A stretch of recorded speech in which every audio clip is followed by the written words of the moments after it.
नमस्कार, आप देख रहे हैं देवभूमि। मैं हूं आपके साथ कीर्ति हर्षविंदल और बुलेटिन का आगाज महत्वपूर्ण खबरों के साथ। मुख्यमंत्री पुष्कर सिंह धामी का दिल्ली का दौरा है। किसाऊ जल विद्युत परियोजना को लेकर के बैठक में हिस्सा लेंगे। 21 सितंबर को किसाऊ परियोजना को लेकर के अहम बैठक भी है। तो किसाऊ परियोजना की बैठक में हिमाचल के मुख्यमंत्री भी शामिल होंगे। 17 जल विद्युत परियोजनाओं पर भी पैरवी की जाएगी। तो इस वक्त की बड़ी खबर हम आपको बता रहे हैं, किसाऊ परियोजना की बैठक में हिमाचल के मुख्यमंत्री भी शामिल होंगे। 17 जल विद्युत परियोजनाओं पर भी पैरवी करेंगे मुख्यमंत्री पुष्कर धामी। मुख्यमंत्री पुष्कर धामी का दिल्ली का ये बहुत महत्वपूर्ण दौरा माना जा रहा है। किसाऊ जल विद्युत परियोजना को लेकर के बैठक में हिस्सा लेंगे।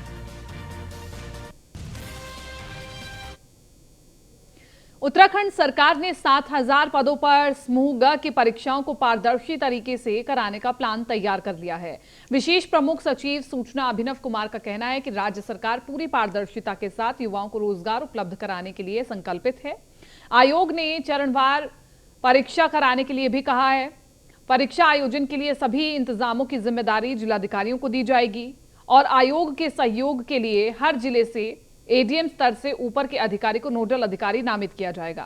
तहसील नगर स्तर पर परीक्षा संचालन के लिए समन्वय की जिम्मेदारी एसडीएम स्तर के जोनल मजिस्ट्रेट की होगी।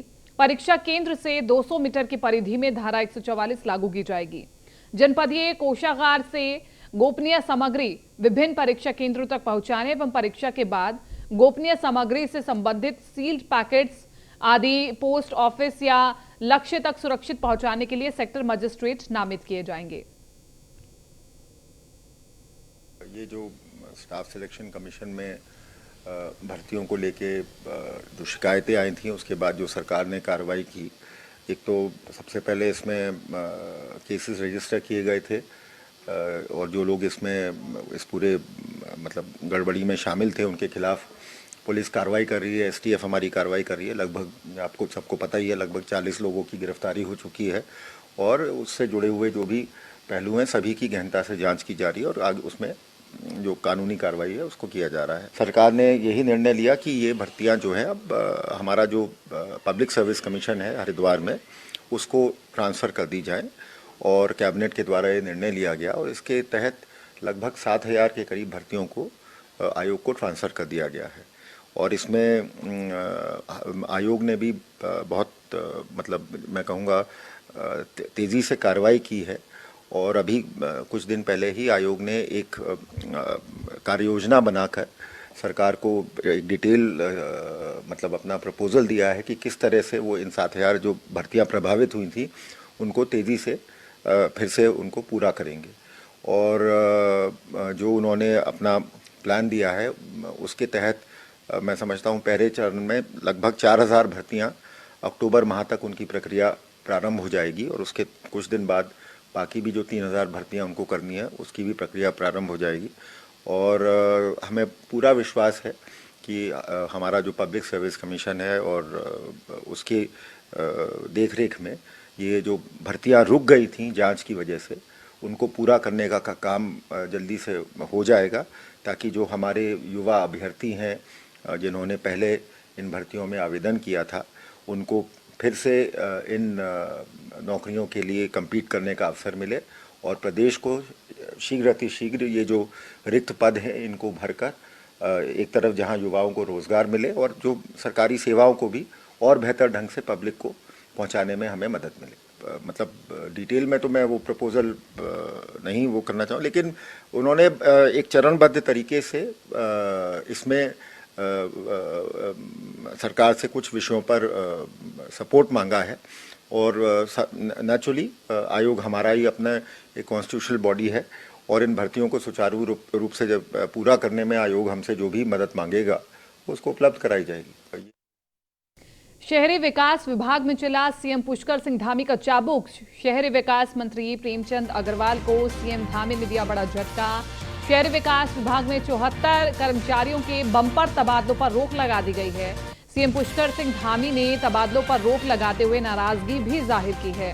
74 कर्मचारियों के तबादले कर जर्मनी निकल गए थे मंत्री। और प्रेमचंद अग्रवाल बैकडोर भर्ती विवादों में घिरे हुए हैं।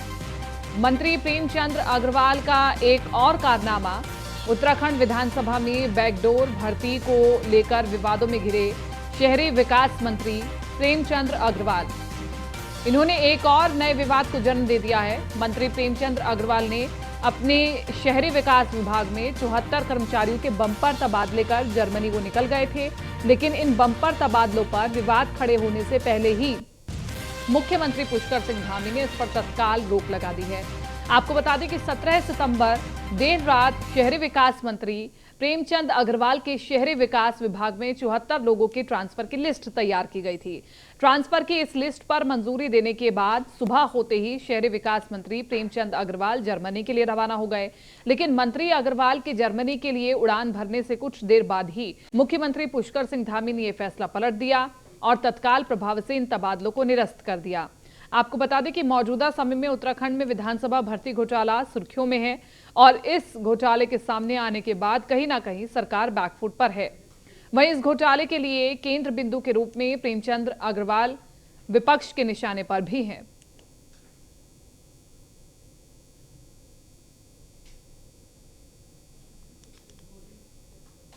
उत्तराखंड के शहरी विकास मंत्री प्रेमचंद अग्रवाल ने जर्मनी की उड़ान भरने से पूर्व शहरी विकास विभाग में 74 कर्मचारियों के तबादले कर दिए। हालांकि रविवार को इसकी जानकारी मिलते ही मुख्यमंत्री कार्यालय से इन तबादलों पर रोक लगा दी गई है, लेकिन कांग्रेस को सरकार पर निशाना साधने का मौका जरूर मिल गया है। कांग्रेस ने आरोप लगाया है कि प्रेमचंद अग्रवाल नियुक्तियों में मिले पैसों को ठिकाने लगाने और जांच से बचने के लिए जर्मनी गए हैं। वहीं शहरी विकास विभाग में 74 कर्मियों के तबादले को कांग्रेस ने सर्कस करार दिया है और बीजेपी नेता मंत्री प्रेमचंद अग्रवाल का बचाव करते हुए दिखाई दे रहे हैं। अजीब सा सर्कस चल रहा है प्रदेश के अंदर। पहले तो सवाल ये उठता है कि शहरी विकास मंत्री प्रदेश से बाहर गए कैसे। उन्हीं के ऊपर तो बवंडर खड़ा हुआ है। मेन कल्प्रिट, मेन सस्पेक्ट वही है विधानसभा नियुक्तियों के। ऐसे में जो समिति जांच कर रही है वो कभी भी उनको बुलावा भेज सकती है, समन कर सकती है। तो प्रेमचंद अग्रवाल जी का जर्मनी जाना ही अपने आप में शक के घेरे में है कि उनको जानबूझ के बाहर भेजा जा रहा है ताकि सब लोग इस प्रकरण को भूल जाए, या फिर वो नियुक्तियों के दौरान कमाए हुए पैसे को ठिकाने लगाने के लिए गए हैं। वहीं दूसरी ओर कितनी किरकिरी सरकार की और प्रशासन की इसमें हो रही है कि आप तबादले करते हैं, मानसून सत्र में करते हैं, मानसूनों के दौरान तबादलों पर रोक होती है, ये सबको पता है, लेकिन मंत्री महोदय बाज नहीं आ रहे हैं और जाने से पहले आनन फानन में इतने तबादले कर गए जिन्हें मुख्यमंत्री को निरस्त करना पड़ा। आखिर कितने मंत्रियों के निर्णय बदलेंगे और पलटेंगे मुख्यमंत्री? क्यों आपस में इनका कोई कोऑर्डिनेशन नहीं है मंत्रियों का और मुख्यमंत्री? कि कोई भी मंत्री माननीय मुख्यमंत्री जी की टीम का हिस्सा होता है और उसके मुखिया मुख्यमंत्री जी होते हैं। प्रत्येक मंत्री अपने विभागों के स्थानांतरण कर सकता है और अगर किसी प्रकार का विषय माननीय मुख्यमंत्री जी के संज्ञान में आता है या उन्हें लगता है कि कहीं कोई टेक्निकल कमी रह गई है तो वो उस पर रोक लगाने का काम कर सकते हैं। शेष विषय माननीय मंत्री जी के विदेश यात्रा से वापस आने के बाद स्पष्ट हो जाएगा कि कोई भी। उत्तराखंड के नगर विकास विभाग में हुए 74 तबादलों पर मुख्यमंत्री पुष्कर सिंह धामी की रोक के बाद परिवहन निगम के मंत्री चंदन राम दास ने भी हाथ खड़े कर दिए हैं। परिवहन विभाग में भी विचलन लाकर बहुत बड़े पैमाने पर तबादले की तैयारी थी और इस पर मंत्री चंदन राम दास ने अफसरों से अनावश्यक तबादले नहीं करने और तबादलों संबंधी कोई फाइल नहीं लाने की बात कही है। मंत्री चंदन राम दास कहते हैं कि सिर्फ प्रमोशन व आवश्यक तबादले जो कि पोस्टिंग के आधार पर होने हैं उन्हें ही किया जाएगा।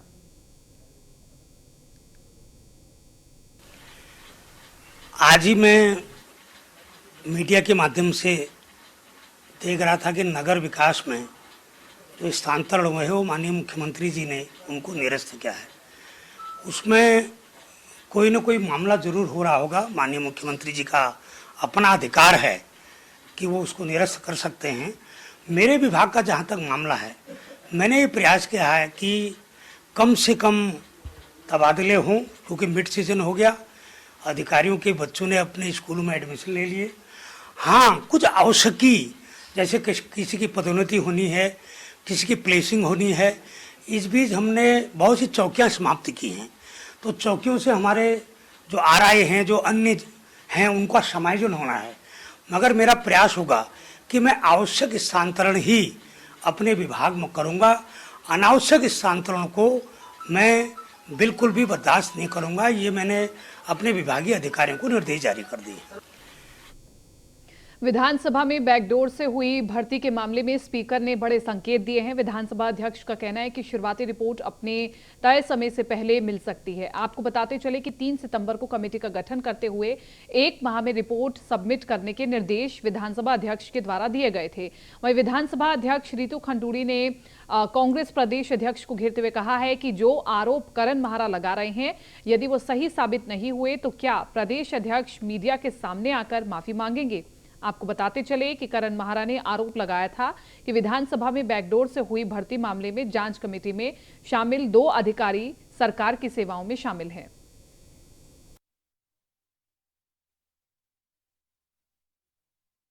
मैं उनसे पूछना चाहूंगी, अगर जांच प्रभावित नहीं होंगी तो क्या वो मीडिया पे आके माफी मांगेंगे? मेरा सीधा सवाल ये है। अगर उनको लगता है कि जांच प्रभावित नहीं हुई है तो क्या वो माफ़ी मांगेंगे? इस तरह के सवाल अपने अफसरों पे करना जायज़ नहीं है। मैं उनसे निवेदन करना चाहूँगी, बहुत ही इम्पॉर्टेंट इशू है, सीरियस इशू है, इसमें पॉलिटिक्स नहीं करनी चाहिए। बोलने को मैं बहुत कुछ बोल सकती हूँ। 2016 की भी बहालियाँ हैं, तब किसी ने कुछ सवाल क्यों नहीं उठाए? तो इसलिए इसको हम पॉलिटिकल इशू ना बनाएं और केवल जो हमारा विधानसभा है उसमें क्या हुआ है, नियम फॉलो हुए हैं कि नहीं हुए, उसकी जांच पर हम लोग बात करें। उत्तराखंड में सरकार मदरसों के सर्वे के साथ साथ वक्फ बोर्ड की बेशकीमती जमीनों का भी तेजी से सर्वे करा रही है। समाज कल्याण मंत्री चंदन रामदास का कहना है कि वक्फ बोर्ड की खाली जमीनों पर सरकार बड़े प्रोजेक्ट जैसे सोलर एनर्जी आदि को लगाकर राजस्व कमाने के साथ साथ रोजगार के रास्ते भी खोलेंगी। वहीं मदरसों के सर्वे को लेकर भी चंदन रामदास कहते हैं कि अब तो देवबंद से भी फतवा जारी हो गया है कि मदरसों का सर्वे हो और इसमें सभी सहयोग करें। चंदन रामदास कहते हैं कि जहां गड़बड़ हो रही होगी उन्हें छोड़ा नहीं जाएगा। सरकार एक पारदर्शी व्यवस्था चाहती है।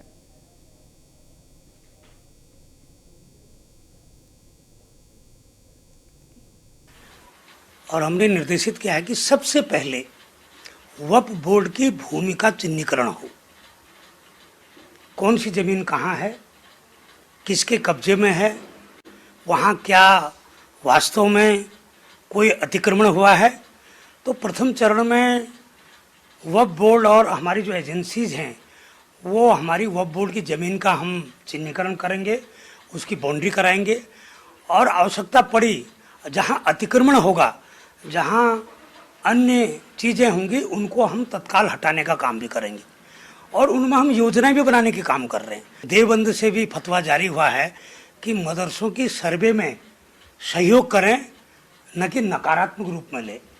और मैं समझता हूँ कि अच्छी शिक्षा के लिए, अल्पसंख्यकों की भी गुणवत्तापूर्ण शिक्षा के लिए सर्वे कराना, जांच कराना और शिक्षा विभाग से मान्यता लेना, ये सकारात्मक कदम है। इसकी पहल आगे भी होनी चाहिए। और हमने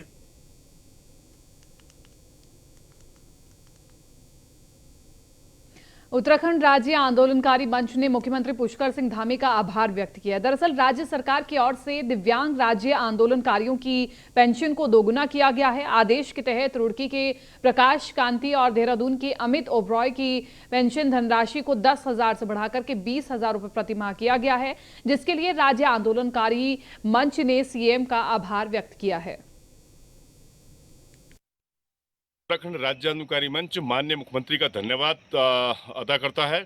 जिस प्रकार से उन्होंने बड़े भाई रविंद्र जुगरान जी के प्रयास को रंग देने का काम किया है और हमारे 2 दिव्यांग राज्य आंदोलनकारी जो आधा शरीर जिनका काम करता है, उसमें अमित ओबराय हमारा छोटा भाई और उसमें जो है प्रकाश कांति बड़े भाई जो हैं, जिस प्रकार से उनको राज्य आंदोलन में जिस प्रकार से उनको आज तक वो जो उस चीज़ की पीड़ा झेल रहे हैं, उनको जो 13 अगस्त 2010 के दौरान जो 10,000 रुपये पेंशन थी, आज वो 20,000 रुपये कर दी गई है। इसके लिए पुनः एक बार जो है उत्तराखंड राज्य आंदोलनकारी मंच माननीय मुख्यमंत्री और सरकार का धन्यवाद देता है और मैं आशा करता हूं कि आगे आने वाले समय में जल्दी वो उत्तराखंड राज्य आंदोलनकारियों के 10% तचित आरक्षण से लेकर तमाम जो लंबित मामले हैं उनका भी निस्तारण करने का काम करेंगे।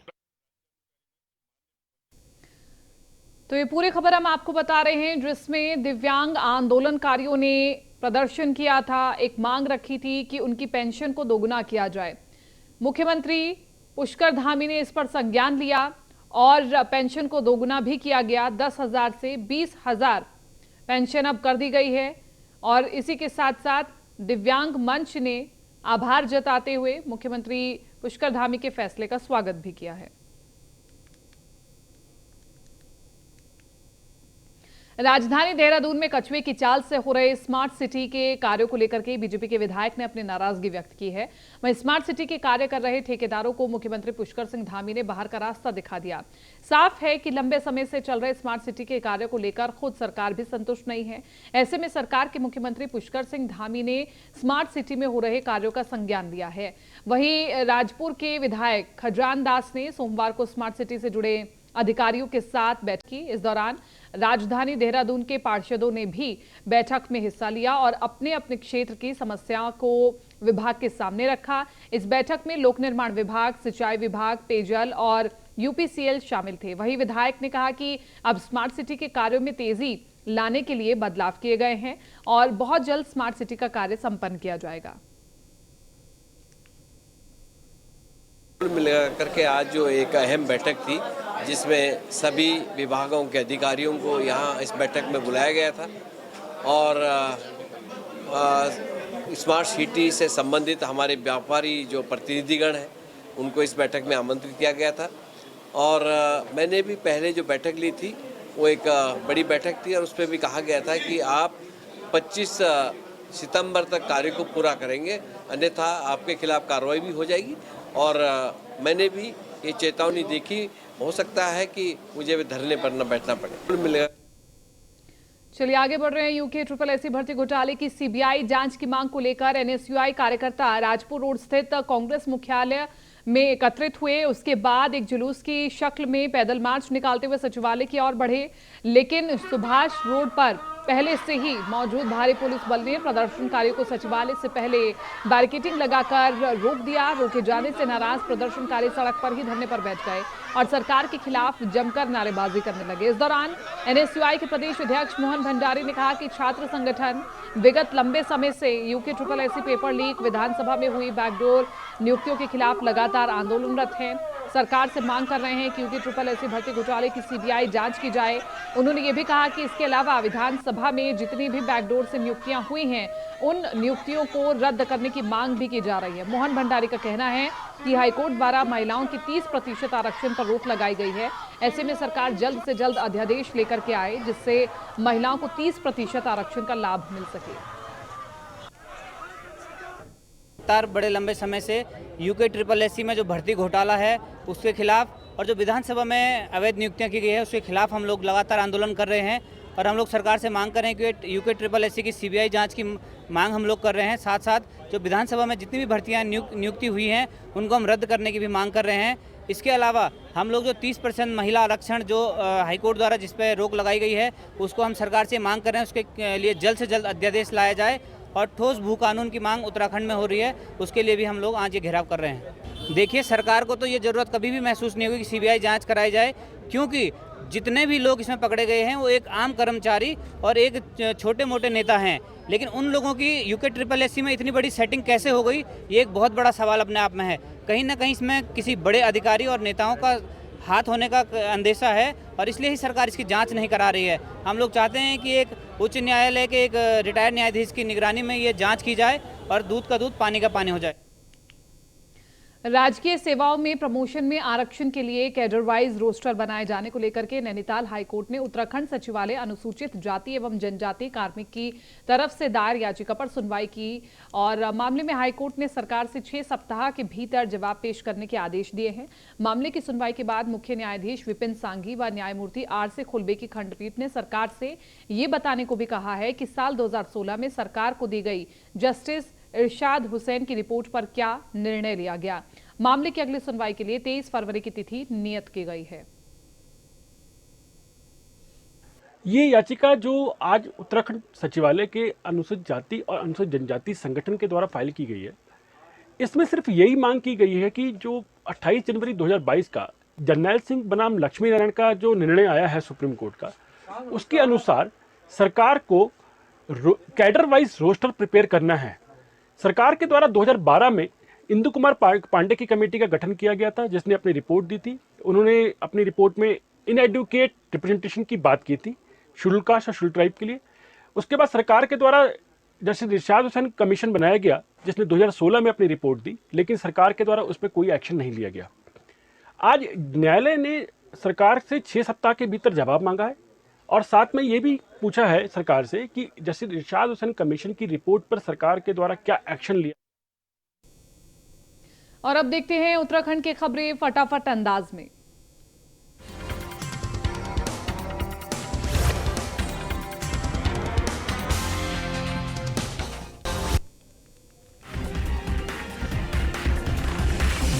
उत्तराखंड के राज्यपाल मसूरी एलबीएस अकादमी के कार्यक्रम में पहुंचे। उत्तराखंड के शहरी विकास मंत्री